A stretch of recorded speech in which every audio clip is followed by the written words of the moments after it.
Bonjour, bonsoir à tous et à toutes. Alors aujourd'hui, on vous parle du maca, la maca, également appelé le ginseng andin, le ginseng péruvien ou encore le pavot péruvien. C'est une plante à racines pivotantes. Alors elle est cultivée comme aliment pour ses vertus médicinales depuis le néolithique au Pérou, à une altitude entre 3500 et 4200 mètres. Alors, sa racine contient de nombreuses substances biologiquement actives, notamment des minéraux comme le zinc, le calcium, le cuivre, le potassium, le magnésium également, les vitamines, vitamines du groupe B, des vitamines C, la vitamine D3 également, des acides gras et enfin des acides aminés comme l'arginine et l'histidine. Ce tubercule est surtout connu parce qu'elle stimulerait la libido et elle permettrait également de lutter contre la stérilité masculine en améliorant la qualité du sperme. De plus, elle protégerait également la prostate. Alors, bonjour Amine. Tout d'abord, est-ce que tu peux nous parler de la composition de la maca?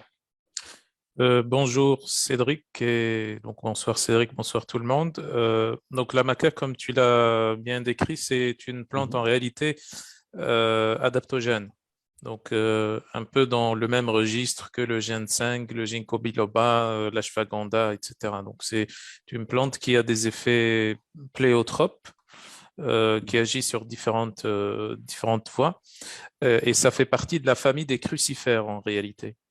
Et c'est pour ça que dans sa composition, on va retrouver plusieurs composants qu'on retrouve classiquement dans les crucifères, notamment les glucosinolates, qui Mhm. sont en fait des composés soufrés.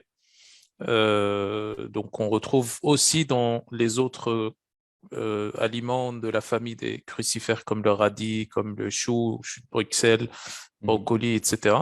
Donc ces glucosinolates sont extrêmement importants pour donc cette plante, la maca. Ils ont plusieurs effets métaboliques qu'on détaillera, je pense, après.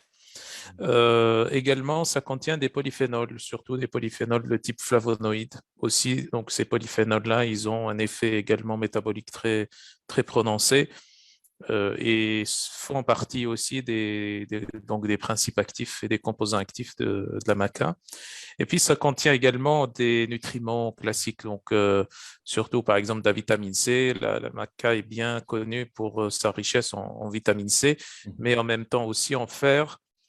C'est ce qui fait aussi, ce qui fait d'elle une plante très intéressante pour les déficits en fer. Donc, puisque là, le type de fer qu'on a, c'est du fer non héminique, donc du fer végétal classique, comme on en retrouve par exemple dans les lentilles ou dans les épinards, etc. Mais le fait qu'il soit associé en même temps dans la même plante à de la vitamine C, une bonne quantité de vitamine C, la maca contient plus de vitamine C que les oranges, par exemple.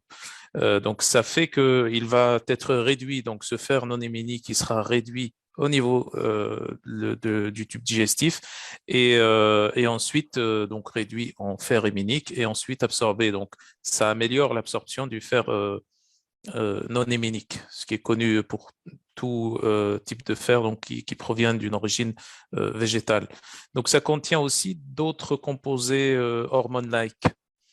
Alors le truc ici par rapport aux composés hormone-like, donc on a des composés qui sont testostérone-like et d'autres qui sont œstrogène-like, sauf que ça c'est la composition. En termes de composition, on a ces composants-là.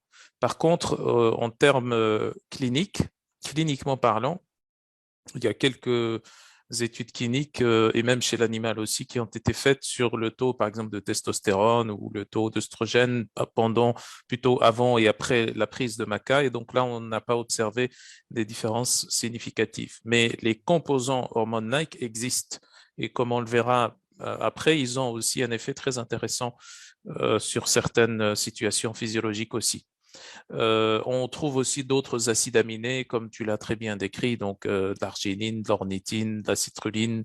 On trouve aussi du malate, par exemple. Mhm. Donc c'est ce qui va faire aussi, donc à partir de tous ces acides aminés, que ça va notamment stimuler la croissance ou d'autres voies métaboliques notamment. Mais justement, est-ce que tu peux nous parler quels sont les effets métaboliques de la maca? Oui, donc les effets Ouais. métaboliques, comme on a dit, donc ça contient tout un tas de micronutriments et en quantité intéressante, Mhm. surtout par exemple, comme on a dit, le fer avec la vitamine C, aussi le zinc, le sélénium, etc. Et donc ça fait que la prise régulière de maca diminue les déficits ou les risques de déficit ou de carence, surtout en ce qui concerne dans les cas d'anémie fébrive. Mhm. Également, la maca a un effet immunostimulant. Et donc, cet effet immunostimulant, justement, passe par toutes ces substances-là dont j'ai parlé, donc les différents composants hormones-like, surtout les composants testostérone-like et œstrogène-like. Donc, cette régulation du système immunitaire et cette stimulation de la prolifération des cellules du système immunitaire est médiée, entre autres, par donc, ces molécules hormones-like. Et donc, on observe aussi que pour cette composition qui contient, par exemple, des flavonoïdes qui sont des polyphénols en réalité, mais des Mhm. polyphénols qui ont des effets à la fois anti-inflammatoires, antioxydants, antimicrobiens, etc. Donc, on observe pour cela un effet antioxydant et anti-inflammatoire très puissant. Donc, certainement dû en grande partie à ces flavonoïdes. Et puis également, en même temps, on a aussi un effet sur la détoxification. Donc, la plupart des crucifères, en général, ont cet effet sur la détoxification parce que ça contient des organosoufrés, notamment ce qu'on avait décrit ici au début, donc les glucosinolates, qu'on retrouve dans la plupart, comme j'ai dit, des crucifères et qui ont un effet sur la phase 2 de la détoxification, puisque c'est au cours de cette phase-là qu'on retrouve des enzymes soufre dépendantes ou composées de soufre qui vont Mhm. avoir donc cet effet de détoxification euh, très intéressant qu'on obtient soit par la maca ou le brocoli ou d'autres Mhm. aliments soufrés aussi. Alors, tu peux nous parler des applications, justement? Euh, c'est très connu, donc Mhm. cette plante est très très connue pour ses effets sur la sexualité en général. Mhm. Alors, quand on dit ici la sexualité, il s'agit à la fois de la libido, de la fertilité, mais également son impact sur l'humeur et donc sur les neurotransmetteurs. Ça, c'est très important. Donc, c'est bien connu que ça améliore la libido parce que ça stimule déjà tout un tas de choses, donc le métabolisme énergétique notamment. Également sur le plan hormonal, comme on a dit, donc ça a des composants qui sont hormone-like, mais même si bon, ça n'a pas d'impact très significatif, comme on l'a vu et comme ça a été démontré par des essais cliniques, mais ça Mhm. participe en fait, c'est un tout. C'est plusieurs cibles en fait qui fonctionnent ensemble, plusieurs cibles métaboliques qui fonctionnent ensemble en ce qui concerne la libido. Ça impacte aussi les neurotransmetteurs et donc, l'impact sur les neurotransmetteurs n'est pas direct. C'est un impact qui passe toujours par cet effet hormone-like et en même temps par certains acides aminés également. Donc, certains acides aminés qui peuvent avoir un rapport avec des neurotransmetteurs inhibiteurs, par exemple, les neurotransmetteurs du système nerveux parasympathique. Et on sait très bien Mhm. que le fait d'induire des synapses qui appartiennent au système nerveux parasympathique, donc que ce soit à travers la sérotonine ou même à travers la taurine ou d'autres neurotransmetteurs, ça crée ou ça crée un terrain métabolique et psychique qui est favorable donc à l'activité sexuelle. Donc la libido est parmi donc ces composants, donc la sexualité qui sont boostés par la maca, mais il y a aussi la fertilité. Donc la fertilité également, il y avait quelques essais cliniques. Donc paradoxalement, malgré l'efficacité donc de cette plante, il y a peu d'essais cliniques. Je ne parle pas ici des études en général, mais les essais cliniques. Donc Mhm. études faites chez l'humain, il y en a peu. Mais toutes les études là qui sont faites sur soit sur la libido ou l'infertilité, ou même sur l'humeur, sont intéressantes et montrent qu'il y a un effet intéressant de la maca. Donc, sur la fertilité, les études cliniques qui existent sont toutes faites chez l'homme. Mhm. Donc, c'est sur la fertilité masculine. Masculine, Donc, oui. ça améliore la qualité du sperme déjà. Mhm. Ça, c'est une première chose. Et puis, lorsqu'il y a une diminution du compte des spermatozoïdes au niveau du sperme, ça améliore aussi Mhm. le compte de spermatozoïdes et ça améliore aussi l'activité des spermatozoïdes indépendamment de leur quantité. Donc ça, c'est très, très important à considérer dans ce cas donc la maca a cet effet vraiment qui est prouvé par des essais cliniques. Après, ça a aussi des effets certainement, c'est pas maintenant très étudié, mais c'est montré dans des études cliniques chez les femmes ménopausées ou post-ménopausées, en tout cas autour de la ménopause, que certains symptômes qui sont dus à un déficit en œstrogène, notamment par exemple les bouffées de chaleur, les dépressions, les anxiétés par exemple, l'anxiété ou les problèmes d'humeur, les troubles de l'humeur ou même les insomnies, bah, tous ces symptômes-là ont été améliorés dans des études cliniques Mhm. par la maca, par un apport en maca et en général la durée de supplémentation est assez courte en fait pour observer ces effets-là. C'est en quelques semaines, ça s'observe en quelques semaines en général. Ici, dans ces cas-là, les dosages qui étaient utilisés dans les études cliniques allaient de 1 gramme et demi, voire plus, voire 2 Mhm. grammes ou plus. Donc ça, ce sont les dosages utilisés dans les essais cliniques. Ça a aussi d'autres effets, notamment sur la fatigue, euh, puisque ben, c'est tout à fait normal, puisque ça a une composition unique qui va à la fois diminuer l'inflammation et le stress oxydatif, mais aussi Mhm. à stimuler aussi l'anabolisme, à stimuler aussi les voies énergétiques et également à travers donc ces effets hormones-like, également la testostérone notamment. Donc ça donne Ouais. cet effet de boost énergétique quand on est fatigué. Euh, et dans ce même sens, donc par rapport à la fatigue, on retrouve aussi un usage de la maca chez les sportifs de force, notamment chez les bodybuilders, Mhm. les culturistes physiques, qui utilisent donc la maca pour améliorer l'hypertrophie musculaire, donc pour améliorer en gros euh, La prise de la masse. taille des muscles, la prise Mhm. de masse, le stockage des protéines au niveau des muscles. Donc Mhm. ça, c'est pas maintenant prouvé par des essais cliniques, mais les sportifs connaissent très très bien cet effet et il y a aussi des études autres que des essais cliniques qui sont Mhm. disponibles sur le sujet, notamment des études chez l'animal qui montrent ça. Et puis, comme en fait ça a un effet régénérateur, soit à travers ces composants œstrogènes-like ou même testostérone-like, bien que moindre ici, et également à travers ces acides aminés dont on avait parlé au tout Mhm. début, là, normalement, par exemple l'arginine, l'ornithine, etc. Donc, c'est tous ces acides aminés-là qui sont impliqués dans le métabolisme des polyamines aliphatiques eh bien, ça stimule la régénération des tissus et surtout la peau.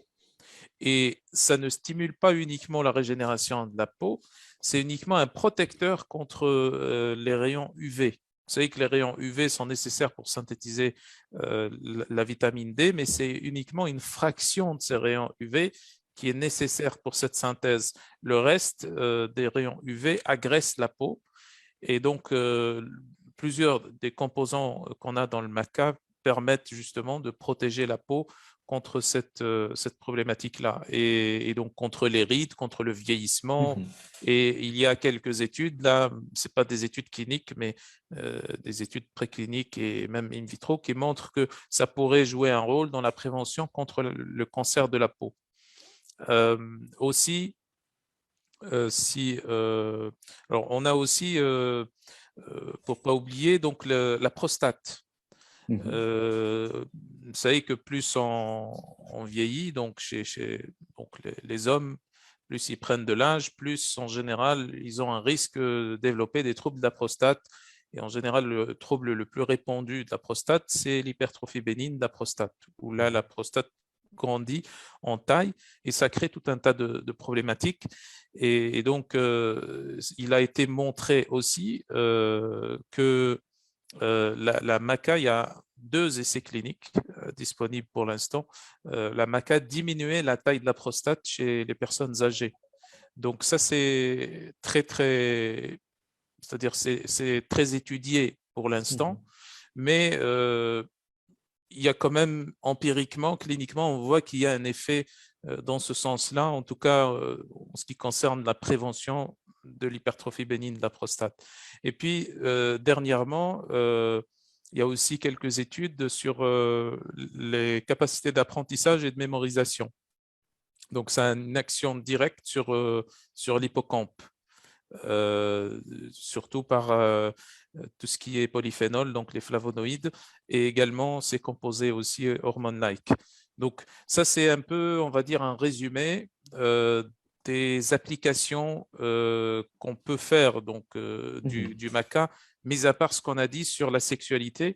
Donc il y a d'autres applications dont certaines sont en cours d'étude. Il y en a d'autres, hein, mais comme on prend ici en compte uniquement ce qui est le plus prouvé par des études cliniques, eh bien, ce que je viens de décrire, c'est pour l'instant ce qu'il y a sur le maca. Est-ce qu'il y a des synergies qui paraissent intéressantes? Oui, dans le sens en fait de la fertilité, de la libido, etc., parce que ça reste quand même l'usage principal ici. On peut rajouter d'autres plantes adaptogènes, donc notamment par exemple le ginseng, le ginkgo biloba par exemple, le gingembre, le yam par exemple.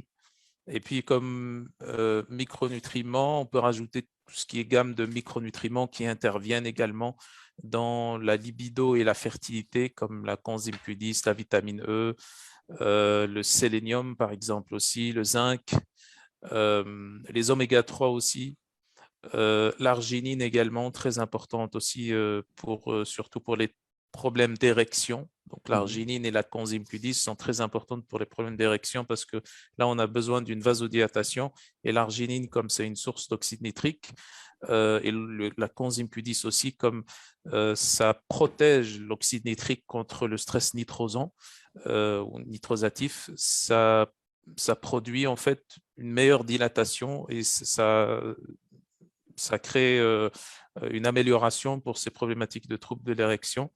Et donc, une combinaison de tous ces micronutriments, pas uniquement sous forme de produits ou de compléments alimentaires, mais aussi dans les aliments, pour les micronutriments qu'on peut avoir dans les aliments, et une bonne hygiène de vie, de l'activité physique également, peut améliorer donc tout ce qui est en rapport avec les troubles sexuels. Alors, dernière question pour ma part, bien que j'en ai encore d'autres après. Est-ce qu'il y a des contre-indications? Oui, il y a quelques contre-indications, comme c'est un crucifère en fait. Euh, donc la maca peut induire chez les personnes qui ont des troubles de la thyroïde, surtout donc un ralentissement de la thyroïde, de l'hypothyroïdisme, ou même s'il n'y a pas d'hypothyroïdisme, une thyroïde qui a tendance en général à être un peu paresseuse, ça peut ralentir la thyroïde. Donc il faut faire attention, surtout au glucosinolate là, dont on avait parlé. Ça contient aussi un peu de thiocyanate, parce que les thiocyanates, on les retrouve aussi dans la plupart des crucifères, et donc ça pourrait ralentir dans ce cas-là la thyroïde, mais pas plus que l'effet qu'on obtient avec le brocoli ou avec les choux ou avec les autres crucifères. Donc ça, c'est d'un côté, donc il faut faire attention à ça. Et puis, bien sûr, comme la plupart des plantes, il faut aussi faire attention par rapport à la femme enceinte, la femme allaitante et aux enfants aussi. Donc là, normalement, c'est contre-indiqué, sauf voilà, recommandation par votre médecin ou professionnel de la santé. Il faut aussi faire attention par rapport à l'hypertension. Et donc, il y a une contre-indication par rapport à l'hypertension, par rapport aussi au syndrome métabolique. donc surtout si c'est combiné avec certaines médications qu'on utilise dans le syndrome métabolique, que ce soit les statines, par exemple, surtout les statines ou les fibrates. Et puis également, puisque ça contient aussi beaucoup de composants qui s'éliminent par les reins, donc s'il y a des maladies rénales, surtout donc insuffisance rénale, donc là aussi il faudrait faire attention. Dans tous les cas, il faudrait consulter son professionnel de la santé ou son médecin, en tout cas un thérapeute qui s'y connaît très bien en phytothérapie, et lui, il peut voir donc votre cas précisément et vous recommander par rapport au dosage, par rapport à la prise, etc., si vous pouvez prendre ou pas. D'accord. Alors, moi, pour ma part, encore quelques questions, même si je ne vois pas de questions euh, sur Facebook, mais en tout cas, moi, voici les questions. Donc, tu parles de l'apprentissage, ce serait bien pour l'apprentissage, et de fait, la question qui me vient, la question suivante qui me vient, c'est oui, mais à partir de quel âge? Est-ce que je peux donner ça à mon gamin ou ma gamine de 15-16 ans en me disant, dans la préparation d'examen, je lui donne ça, ou j'attends quelques années quand même? Alors, en fait, par rapport à l'apprentissage, ça doit être combiné avec d'autres composants aussi, hein. Mhm. Donc, c'est Oui. un peu délicat. On va dire que la maca en elle-même, Mhm. euh, selon moi, va pas donner des effets extraordinaires par rapport à l'apprentissage, bien que ça devrait faire partie d'une D'une stratégie stratégie, oui. d'intervention par Ouais, ouais. rapport à la mémorisation, l'apprentissage, etc. Parce que tout ça, ça a un rapport avec les neurotransmetteurs, avec l'acétylcholine, Mhm. avec l'hippocampe. Il y a d'autres plantes là qu'on peut recommander dans ce cas-là, avec bien sûr la maca. Mais pour répondre à ta question, c'est en général, c'est chez l'adolescent, on peut donner, mais à des dosages moindres. Mhm. En général, en règle générale, c'est la moitié ou le tiers du dosage classique qu'on donne chez l'adulte. Mais donc chez l'adolescent, l'enfant pubère, on va dire, mais pas moins de 12 ans ou moins de 13 ans. Donc là, il faut faire attention. Normalement, c'est une contre-indication pour l'enfant. Mhm. Ouais, ouais. Ok. Alors, tu nous parles oui, de son bienfait pour la prostate, hein, Mhm. éventuellement contre le cancer de la prostate, et quid alors du cancer du sein? Euh, Il n'y a pas d'études Il n'y a là-dessus. pas Il d'études? n'y a aucune étude. J'ai justement, quand j'avais regardé les quelques études sur le Mhm. cancer de la prostate, mais surtout sur l'hypertrophie bénigne de la prostate, ça c'était chez l'homme, et donc j'ai regardé chez la femme, mais il n'y a pas d'études là-dessus sur la femme. Ça ne veut pas dire qu'il n'y a pas d'effet, j'en sais rien, mais peut-être qu'il y aura d'autres études plus tard. Mhm. Alors, une dernière question pour moi. On connaît les bienfaits du broco sur l'aromatase. Est-ce qu'ici, dans ce cas-ci, on a également quelque chose qui va nous empêcher de faire l'aromatase dans sa composition? Alors, le brocoli reste quand même plus efficace Mhm. que la maca, et d'ailleurs pas que plus efficace que la maca, plus efficace que tous les autres aliments crucifères, Mhm. que ce soit le chou ou d'autres. Donc le brocoli reste vraiment l'aliment le plus puissant en ce qui concerne la détoxification. Je pense que quand tu parles d'aromatase ici, tu parles de la détoxification des métabolites Oui. toxiques des œstrogènes. Mhm. Donc oui, la maca aide dans ce sens-là. Mais comme j'ai dit, c'est pour ça que ici, je n'ai pas parlé par rapport aux applications, par rapport à la détoxification Mhm. des œstrogènes, des métabolites des œstrogènes, mais plutôt par rapport à la femme ménopausée. Et donc, la femme ménopausée peut améliorer donc ses symptômes d'une part, mais d'autre part aussi, si elle a encore, on va dire, une certaine production d'œstrogènes, ou si elle a des xénoœstrogènes, alors qu'auparavant, elle était sensible aux métabolites toxiques des œstrogènes, eh bien, Mhm. la maca va l'aider à détoxifier ces œstrogènes ou ces xénoœstrogènes. Mais c'est pas maintenant une détoxification sur laquelle on peut compter chez une femme qui produit des quantités importantes d'œstrogène et qui métabolise mal cet œstrogène. Donc là, ça serait plutôt l'indication du brocoli. Brocoli avec tous les composants qui vont avec. Ok. Véro qui nous pose la question pour savoir, pour quelqu'un carencé en fer, est-ce qu'il est préférable ou est-ce que la maca est plus efficace que le moringa? Ça, c'est la première question. Et moi, je pose une question, et je te pose une question derrière, c'est quid si moi j'ai trop de fer, en fait? Est-ce que j'ai plutôt intérêt à éviter ou je peux quand même en prendre? Oui. Alors, si quelqu'un, je vais commencer par la dernière Ouais. question, donc si quelqu'un a un excès de fer, il faudra faire attention par rapport donc au dosage. Ça ne veut pas dire qu'il faut absolument pas prendre, mais peut-être qu'il faudrait prendre des petits dosages, peut-être la moitié ou le tiers du dosage recommandé. Et ça, c'est le médecin qui peut déterminer ça. Maintenant, concernant la comparaison moringa et maca, franchement, il n'y a pas d'études qui comparent les deux, mais donc, si on compare uniquement moringa et maca, le maca serait plus intéressant. Pourquoi? Parce que le maca contient à la fois le fer et la vitamine C. Maintenant, si vous associez de la vitamine C en plus au moringa, là, ça va être autre chose. Le moringa contient normalement plus de fer que la maca. Donc, la maca en tant que telle se suffit pour avoir une certaine quantité de fer et pour l'absorber très bien. Le moringa n'a pas cette option-là de la vitamine C en plus. Donc, il faudra lui associer de la vitamine C pour que le fer qu'il contient soit plus biodisponible. Ça ne veut pas dire que ça ne sert à rien ou que ça n'est pas biodisponible, mais ça s'absorbera beaucoup mieux quand on lui rajoutera de la vitamine C. Ok, alors j'ai une dernière question de Amel. Oups, pardon, je suis parti. Quel dosage? Ah oui, voilà, j'y suis. Quel dosage préconisé pour des cas de bouffées de chaleur? Je ne me souviens pas très bien des dosages utilisés dans les essais cliniques, mais c'est toujours en fait des dosages standards. C'est toujours supérieur à 1 gramme.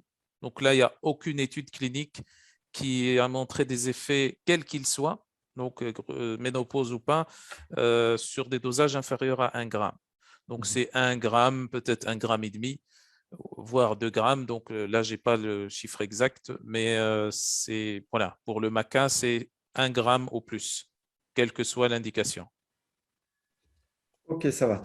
Merci. Eh bien, je vois qu'on n'a plus de questions. Pour une fois, ça a été assez rapide en termes de questions. Je te remercie. Je te souhaite une excellente soirée. Je vous souhaite à tous et à toutes, évidemment, une excellente soirée, une bonne semaine. Et on se retrouve, évidemment, la semaine prochaine. Prenez soin de vous, prenez soin de ceux que vous aimez. À très bientôt. Au revoir, Amine. Merci, à très bientôt. Au revoir. Salut.